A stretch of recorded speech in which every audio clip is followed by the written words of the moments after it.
pomladi bo tudi ta regrat in ostali pleveli propadli in bodo ravno tako služili kot zeleno gnojilo.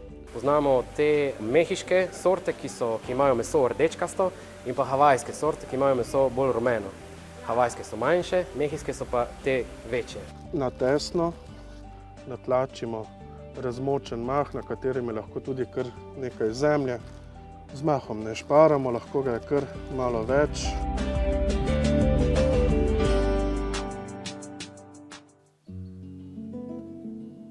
Letošnje poletje nam je postreglo s kar nekaj ekstremi.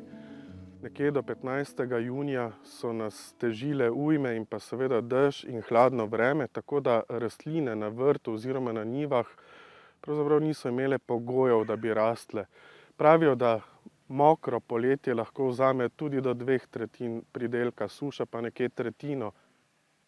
Na tej njivi, ki sem jo letos zasadil, sem pazil na to, da so zelo različne kulture, tako da bom lahko upošteval naslednje leto kolobar. S tem pa, da moram povedati, da se je zelo dobro obnesla ta kombinacija čebule, ki je rasla tukaj, zato je tudi ta del grede kar zapleveljen, kajti poleti v sušnem obdobju čebule pač nismo okopavali, ampak moram reči, da je zato bil pridelek bistveno boljši, kajti vseeno se je obdržalo pod skorjo kar nekaj vlage.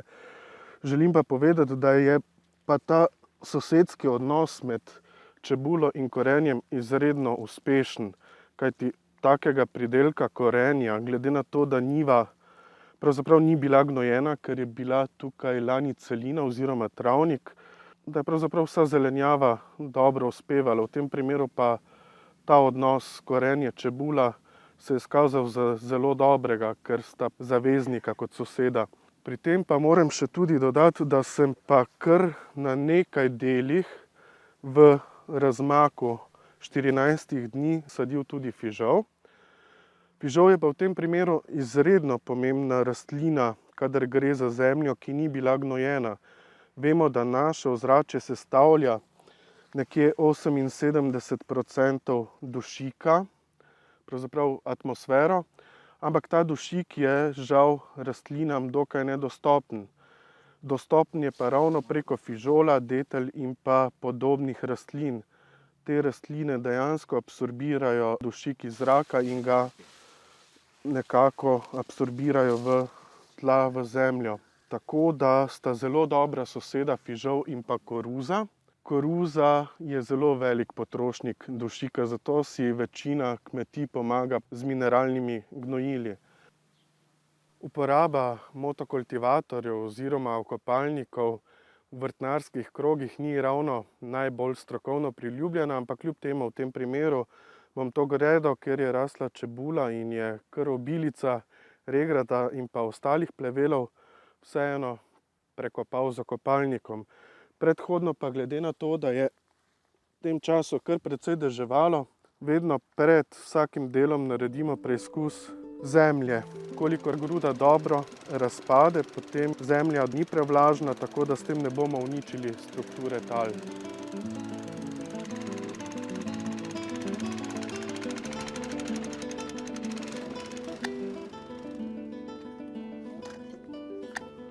Tako greda je delno pripravljena. Popravimo še obrobke, tako da očistimo te odtočne kanale. Rastline, ki pa jih še ob robu izkopljemo, pa lahko kar dejansko zakopljemo v gredo, kajti do pomladi bo tudi ta regrat in ostali pleveli propadli in bodo ravno tako služili kot zeleno gnojilo. Gredo še pregrabimo. S tem še odstranimo rastline, ki so ostale. Tudi če ostane kak list, sedaj ni problema, kajti sejali bomo lucerno deteljo. Detelja ravno tako iz zraka pretvarja dušik v zemljo. Med deteljo bom pa posejal tudi nekaj pšenice. Pšenica je priporočljiva zato, ker ni v sorodu z nobeno od kulturnih rastlin, ki jih bom naslednje leto sejal. Tako da, kar se tiče bolezni, je zelo, zelo priporočljiva. Je pa zeleni podor zelo pomemben, zato ker se struktura tal bistveno izboljša. Sejemo pa seveda rastline, ki v tem času naredijo čim več listne mase. Za setev so pa primerni še september in pa seveda, če je lepa jesen, še začetek oktobra.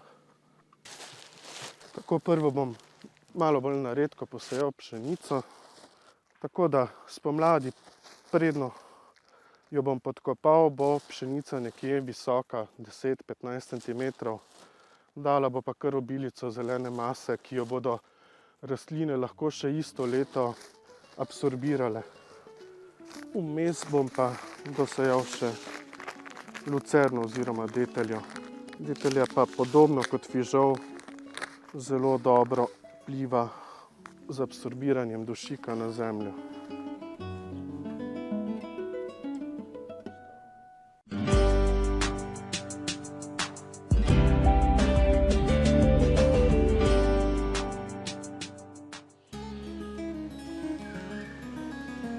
V tropskem vrtu podjetja Ocean Orchids, ki ga poznamo po vzgoji orhidej, že ves mesec pobirajo plodove papaje.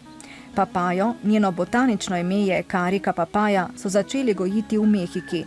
To je drevo tropskega in subtropskega pasu, ki mu ustreza toplo in vlažno podnebje.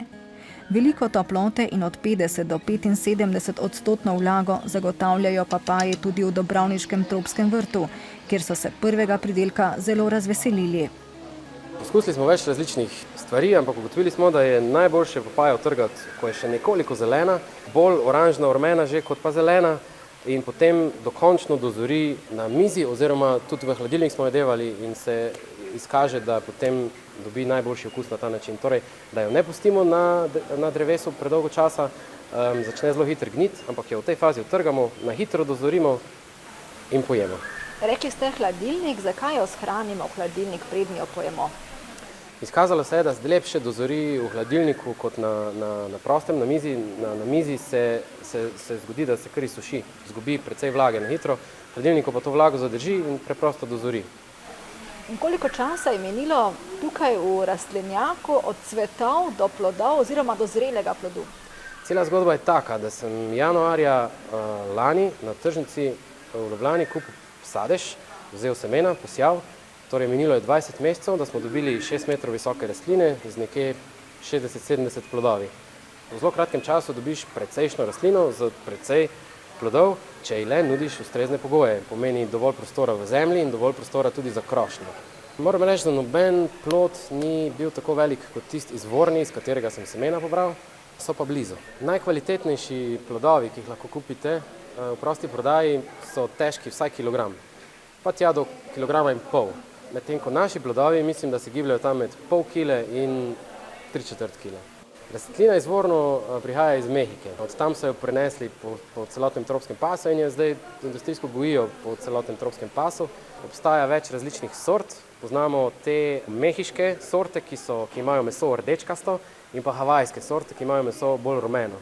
Havajske so manjše, mehiške so pa te večje, torej nad kilogramom teže in so tudi bolj drugačne oblike, bolj hruškaste oblike, medtem ko so havajske bolj jajčaste oblike. Ker je to torej seme, rastline naše so vzgojene iz semena, je tudi vsaka rastlina malo drugačna in zato so tudi plodovi malo drugačni. Tole je zelo jajčast plod, na ostalih rastlinah lahko vidite popolnoma hruškaste plodove. Poleg plodov je na drevesu še nekaj cvetov, izpod njih že kukajo sadeži. Ti letos najverjetneje ne bodo dozoreli, s krajšimi nočmi bo svetlobe in toplote premalo, da bi se življenje v tropskem vrtu nadaljevalo kot v naravi. Bodo pa v kratkem pobrali še nekatere druge sadeže, ki bodo pred mirno zimo dozoreli v tropskem vrtu. Tu za nami je zdaj naranjilo, to je tropski paradižnik, spada v isto družino kot naš paradižnik, torej paradižnik, ki ga poznamo, in pa tudi krompir, torej razhudnikovke. Tu zadaj lahko vidite cvet, ki je zelo značilen za to družino, plodovi v tej fazi zorenja in potem tam zadaj še plodove, ki so že malo dlje, niso pa še čisto zreli. Ko je naranjilo popolnoma zrel, je še bolj oranžno rdeč, od znotraj izgleda isto kot paradižnik, navzven pa ne, kot vidite, ima dlakavo povrhnjico. Te dlačice je treba odstraniti oziroma preprosto se ga prereže na pol in z žličko poje ven. Ima podoben okus kot paradižnik, s tem, da je sladek. Zdaj smo pri vaniliji. Vanilija je tudi orhideja, je vzpenjavka, ni klasična orhideja, kot smo jih vajeni. Je več metrov dolga vzpenjavka in to so plodovi. Letos nam je prvič uspelo cvetove oprašiti. Cvetovi so precej neugledni, zeleno-rumene barve, nobenega vonja nimajo. Če nam jih uspe oprašiti, dobimo takle fižolo podoben strok. Ste jih oprašili ročno? Oprašili ročno, ja. Tudi ta strok nima čisto nobene arome še, torej ko so plodovi zreli, jih je treba pravilno fermentirati, da dobijo tisto značilno aromo vanilije. Če tega procesa ni, iz vsega skupaj ni nič.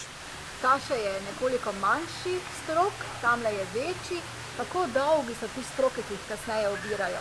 Torej stroke, ki jih v trgovini kupite, to je nekje 10 do 15 cm dolg strok, potem seveda nekaj še zgubi dolžine pri sušenju. Gre se bolj za to, pač nekateri bojo manjši, drugi večji, gre se bolj za to, da jih utrgaš v primerni zrelosti. Plod mora biti nekoliko mehkejši, no tip, potem so zreli. Pod vanilijo raste karambola, drevo s kiselkastimi, rumeno-zelenimi plodovi istega imena. Pred 6 leti so 1,5 metra veliko drevo posadili med prvimi v tropskem vrtu. Vsako leto oskrbovalce razveseli z na tisoče drobnimi cvetovi, ki skušajo oprašiti ročno. Dozori le nekaj plodov. Kmalu bodo porezali tudi ananas, ki ga je Tomaž razmnožil iz sadeža, kupljenega v trgovini. Če iščeš ananas, da ga potem gojiš naprej, iščeš torej plod, ki ima zelo lep zelen del. To pomeni, da je ta zelen del na rastlini čim bolj razvit, nepoškodovan, nepolomljen, da je sredica živa, namreč ananas spada med bromelijevke, kjer je pač se vse dogaja v sredici. Sama zaloga vode in nova rast izhaja iz sredice. Torej, ko dobiš tak plod v trgovini, odrežeš zeleni del stran, nekje pustiš za en prst mesa in potem ta odrezani del 2 do 3 dni sušiš na zraku, na koščku papirja, da se rana zasuši in šele potem postavimo v zemljo. Rahlo postavimo, preprosto na zemljo, nič ne zakopavamo in potem požene korenine. In dobimo novo rastlino, ki potem čez leto, 2, 3 obrodi, kot v našem primeru. Je ta plod zdaj že dovolj zrel, da bi ga morda odrezali? Mi si resno lahko privoščimo, da pustimo vse te stvari, ki v tropskem vrtu dozorijo, do polne zrelosti. Ne do tehnološke zrelosti, kot jo morajo pač v tropskih krajih upoštevati in potem morajo tiste plodovi še transport prestati. Mi bomo ta ananas pustili še, jaz mislim, da 14 dni, mogoče 3-4 tedne, da bo postal resno mehek in popolnoma rumen, potem bo dosegel tisto polno sladkost in bo zelo okusen za pojesti. Iz obstoječega poganjka dobimo samo en cvet, en plod in potem tisti del odmre. Iz osnove, torej iz baze, pa potem pridejo novi poganjki, zametki nove rastline in tako naprej. Medtem ko se bodo v tropskem vrtu tokrat prvič sladkali z domačim ananasom, banane obirajo že nekaj let. Bananovce imamo v tropskem vrtu od vsega začetka, odkar je tropski vrt, torej od leta 2007, ampak zdaj jih je že nekje 25 rastlin in imamo, lahko rečemo, v vsakem trenutku vsaj eno rastlino, ki rodi, kjer lahko plodove uživamo. Bananovci so dokaj preprosti za gojiti, tudi v domačih razmerah bojo lepo zrastli. Če pa jih sadimo zunaj, kar se tudi pogosto vidi na vrtovih, je pa problem, ko pride jesen in plodovi ne dozorijo. Pri nas v tropskem vrtu plodovi lepo dozorijo tudi v zimskem času. To je pač, lahko rečem, nekje 50-60 kg banan oberemo vsako leto v tropskem vrtu, vedno več, ker je vedno več rastlin. Tu se lepo vidijo še cvetovi na rastlini, ki pa potem, ko banane zorijo, ko ta šop zori, bo ta cvet odpadel in ostane seveda samo plod. Ti plodovi bodo zreli kdaj približno? Koliko časa še potrebujejo? Ti plodovi bojo rabili vsaj še 3 mesece. Verjetno bojo letos že za jesti. Podebelijo se še za kak centimeter, pa v dolžino še zrastejo mogoče za 2 cm in to je potem to. Te banane ostanejo manjše, to ni ista sorta kot te, ki jih poznamo iz trgovine. Te manjše banane so ponavadi okusnejše, bolj polnega okusa, aroma je neprimerljiva s tem, kar lahko kupimo v trgovini, ampak te banane v trgovini so pač na voljo zato, ker čisto iz komercialnih razlogov, večje so, lažje prenašajo transport, nikakor pa niso med najokusnejšimi. Iz izkušenj lahko povem, da smo ugotovili, da jih je najbolje utrgati še nekoliko zelene. Torej, kolikor se da zrele, ampak če jih pustimo predolgo, potem začne en del že gniti, medtem ko drug del še zori. zato jih odtrgamo v eni točki, ko vidimo, da tiste najstarejše že začenjajo gniti, takrat jih odtrgamo, pomeni, da tiste prve so že takoj za jesti, ostale moramo potem dozoreti, pomeni, da jih damo v vrečko z nekim drugim sadjem, recimo z jabolkami za par dni in potem zelo na hitro te banane dokončno dozorijo in so zelo okusne, sladke.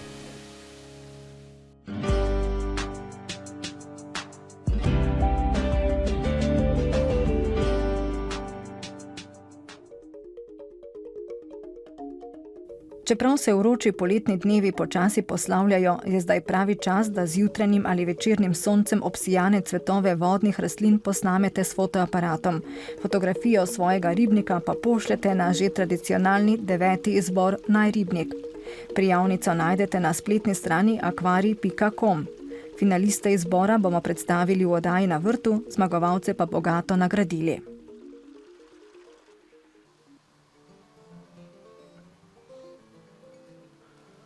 Načinov razmnoževanja okrasnih rastlin je kar nekaj, na katere razmnožujemo s semeni, kar pomeni, da semenijo. Druge razmnožujemo na vegetativni način, kar pomeni, da z potaknjenci. Potaknjenci so lahko tako listni, v tem primeru, kadar imamo afriško vijolico, vsi vemo, da preprosto odrežemo list in ga do tega dela vtaknemo v zemljo, tu pa bo rastlina začela razvijati novo rozeto listov. V primeru, da imamo lesnat potaknjenec, v tem primeru gre tu za sredozemsko rastlino oleander, o tem smo že tudi nekoč govorili, ga preprosto odtrgamo, tako da dobimo peto in pa to peto pomočimo, če imamo rastni hormon v rastni hormon. In to ravno tako kot tudi vijolico damo nekam oziroma vtaknemo v primeren substrat za potaknjence. Eden od zanimivejših načinov razmnoževanja pa je razmnoževanje z zračnim grobeničenjem. V primeru, da imamo rastlino, kot tukaj vidimo Ficus elastico, lahko to rastlino z večjimi vrhovi razmnožimo na tak način, da pač v tem spodnjem delu željenega kasnejšega potaknjenca oziroma nove rastline odstranimo spodnje liste. Kolikor ne gre kar tako, pač delno liste tudi odrežemo, tako da same rastline ne poškodujemo preveč. Pustimo pa zgornji del rozete oziroma poganjka, kar pomeni nekje 2 lista in pa seveda ta novo nastali poganjek. Za zračno grobeničenje si moramo pripraviti mah, ki ga predhodno dobro namočimo, da od njega voda kaplja. Sedaj željeno rastlino, ki smo jo očistili, delno zarežemo, kar pomeni tako, da naredimo lahko tudi 2 zarezi na enaki strani, tako da je rastlina delno poškodovana. Seveda pa drugi del stebla še vedno prevaja dovolj sokov in hranil v zgornji del. In na ta del dodamo oziroma zamažemo ta del z hranilom oziroma rastnim hormonom, ki spodbuja nastanek korenin in pa seveda tudi pospešuje celjenje te rane. Naslednji del postopka je, da preprosto vzamemo en del gospodinjske vrečke, jo ravno tako nekako po šivu zarežemo. Tako. S tem dobimo del vrečke, s katerim objamemo spodnji del pod urezenino. In ta spodnji del dobro zalepimo z lepilnim trakom. Lahko uporabimo kakršenkoli trak. Edino pomembno pri tem je, da je ta trak odporen na vodo, tako da nam ne bo zaradi vlage, ki bo pronicala ob steblu, kasneje se odlepil. Trak res dobro pričvrstimo, s tem je tudi optimalen pogoj za to, da vlaga skozi nastavljeno vrečko ne bo pronicala ven oziroma da se ne bo ta del rastline izsušil. v ta zgornji del oziroma ta mošnjiček, ki smo ga pripravili iz vrečke, na tesno natlačimo razmočen mah, na katerem je lahko tudi kar nekaj zemlje.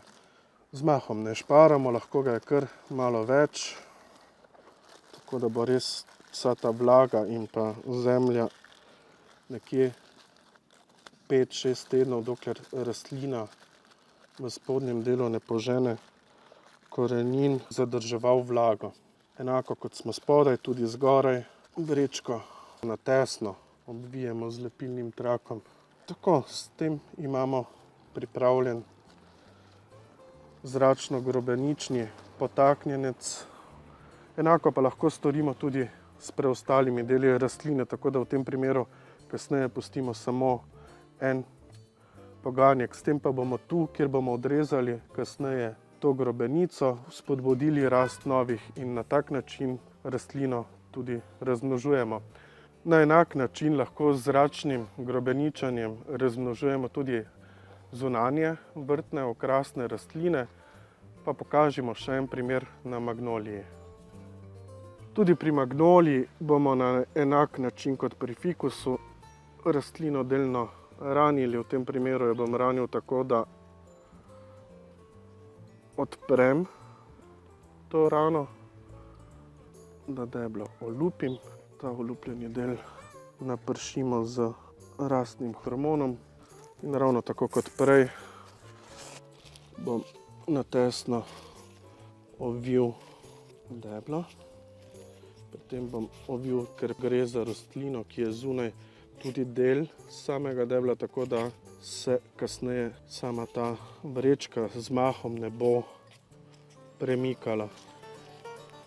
V tem primeru bom pa lepilni trak nalepil tudi v sredinskem delu vrečke, zato ker je kakorkoli ta rastlina vseeno izpostavljena zunanjim vplivom in dejavnikom, tako da jo ne bi veter kasneje raztrgal oziroma, kot sem že prej povedal, da preprečimo dostop zraka v samo pripravljeno zmes mahu, tako da preprečimo dostop zraka v mah in pa deblo.